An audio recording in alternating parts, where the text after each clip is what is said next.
हे एक इंडक्शन आहे. हे खूप गरम होत असते आणि याच्यावर जर आपण काय पण टाकलं तर मग ते गरम होते. जसं की हे मी एक पाण्याची ड्रॉपलेट टाकते याच्यावर, ते उकळून गेलं.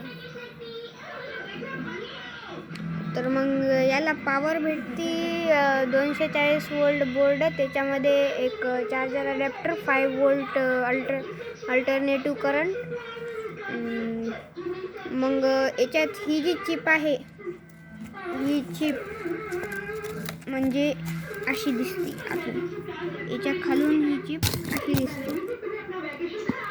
हे जे ट्रान्झिस्टर आहे, जे एक मोठं व्हाईट कलरचं दिसायला तुम्हाला, ते जे एक ट्रान्झिस्टर आहे. तर मग त्या ट्रान्झिस्टरला जर आपण पॉझिटिव्ह आणि निगेटिव्ह जर जोडले वायर्स, तर मग जिथून पॉझिटिव्ह जोडायचं आणि जिथून निगेटिव्ह जोडायचं त्याचं जर उलटं केलं तर मग ते ट्रान्झिस्टर त्याच्या खालच्या जागेवर जी चिप आहे ती गरम करते.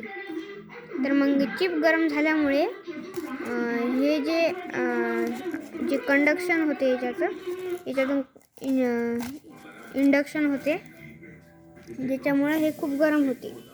याला बनवायला मला ही चिप जी लागली ही मी एक बल्बमधून काढली होती, एक डिस्को बल्बमधून, जे की मला खूप आधी भेटलं होतं. मग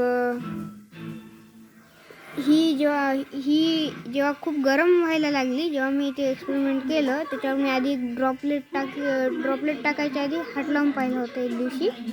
तर मग ती गरम होऊ लागली. तर मग तेव्हा मला हे बनवायचा आयडिया आला. मग मी हे बनवलं. मग याला टेस्ट केलं. तर मग हे पाणीला उकळायच्या तापमानापर्यंत, म्हणजे जवळपास 100 डिग्री सेल्सिअसपर्यंत नेऊ लागलं.